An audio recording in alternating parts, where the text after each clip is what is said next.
Assalamualaikum warahmatullahi wabarakatuh. Kembali lagi dengan saya, Tuba Gusendi Permana, IMB 100-190387, akan mereview lagi bab 5 jurnal internasional.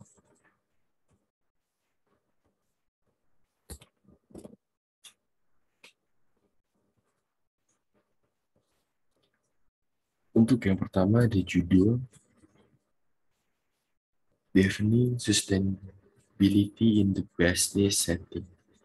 Publikasi tahun 2013, volume 1 dan halaman 1-4, penulis Justin Pateh, DBA, Kemenheten, Gordon W. Agborgas, PhD, Journal of Sustainability Management.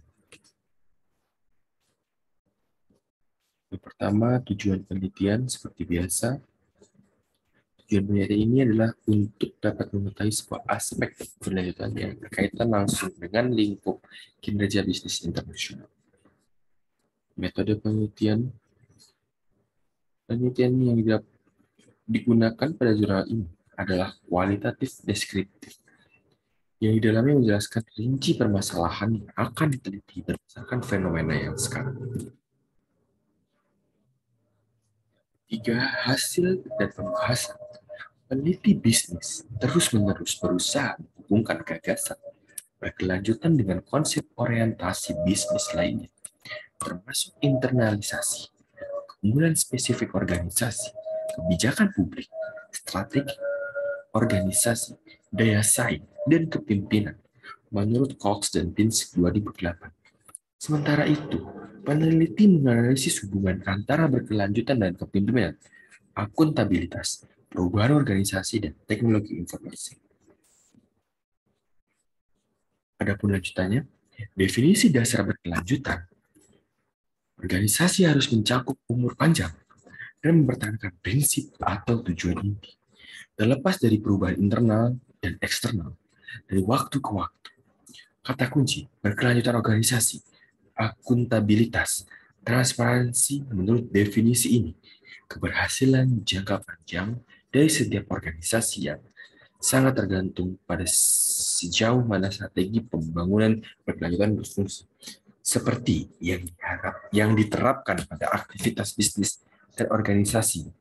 Organisasi diharapkan untuk menggunakan sumber daya yang langka untuk memenuhi kebutuhan mereka dengan cara yang memungkinkan generasi mendatang. Untuk memenuhi kebutuhan ini tanpa kesulitan yang lebih besar daripada yang dibebankan pada generasi saat ini.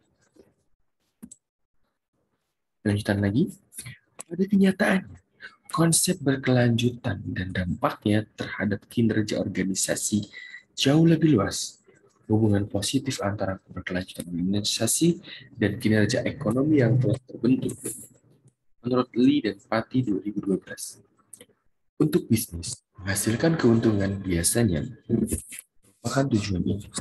Banyak manajer masih mengambil sikap bahwa langkah-langkah berkelanjutan tidak menghasilkan manfaat kecuali mereka menghasilkan keuntungan finansial jangka pendek. Orang bisa berargumen bahwa masyarakat Barat kontemporer diorganisir berdasarkan nilai kepentingan pribadi. Titik awal untuk sistematisasi dan keteraturan yang lebih besar adalah penjelasan dalam definisi konsep konsep yang coba diberikan oleh artikel ini. Prinsip-prinsip ekonomi yang prinsip-prinsip ekonomi dan pertimbangan rasionalitas dan akuntabilitas sebagian besar mengatur pemikiran masyarakat dan pengambilan keputusan. Selama abad ke-20, sebagian besar negara barat beroperasi dengan prinsip bahwa alokasi sumber daya yang langka di antara organisasi dan individu harus didasarkan pada perusahaan bebas dan filosofi ekonomi yang sebagian besar didasarkan pada penawaran dan permintaan, menurut Nelson et 2012. Kesimpulan dari jurnal ini, semua bidang usaha tunduk pada pengaruh ketiga bagian dari konsep berkelanjutan ini. Seiring dengan meningkatnya popularitas tren berkelanjutan, banyak organisasi dan sektor perusahaan menghadapi tekanan untuk meningkatkan langkah-langkah berkelanjutan. Konsep dan tujuan berkelanjutan telah menjadi sangat umum di antara bisnis dan perusahaan, dan cakupannya terus berkembang. Berkelanjutan kemungkinan akan menjadi tren yang benar. Baik, terima kasih.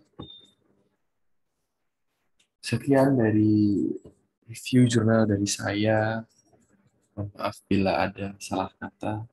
Wassalamualaikum warahmatullahi wabarakatuh.